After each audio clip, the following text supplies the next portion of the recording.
তো খুব অসুখ আসলাম হ্যাঁ তেমন দিয়ে দিয়ে আমাদের তখন আল্লাহ ইন যে আইলা ডাক্তার খিলা বা ইন ব্যবস্থা খিলা ডাক্তারও ভালো আছে আর পালাইও করছে এখন আমার কমছে এখন কইছে এখন একটা স্যালাইন দেওয়া লাগে ও আইসে একটা স্যালাইন দিলাম আচ্ছা আচ্ছা এমনি যে হাসপাতালটা ওয়াতে উপকার হয়েছে নি আপনারা ওইছে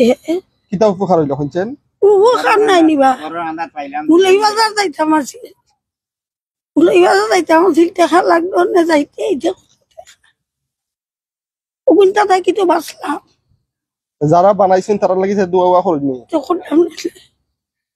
দোয়া করতাম আচ্ছা আচ্ছা কিতা কইতে আসলা যেন বুঝছেন না আমি তো কইতাম স্যারাম যে আমরা বাড়ির হান্দাত পাইছি আমরা খুব সুবিধা হয়েছে আমরা আর যেন রুগী টুগি লইয়া আইতে হইলে পয়সা হলেও কম লাগে চিকিৎসা বালা চলে এরপরে ইয়ার খুব একটা এই ব্যবহার আচরণ খুবই বলা ভালো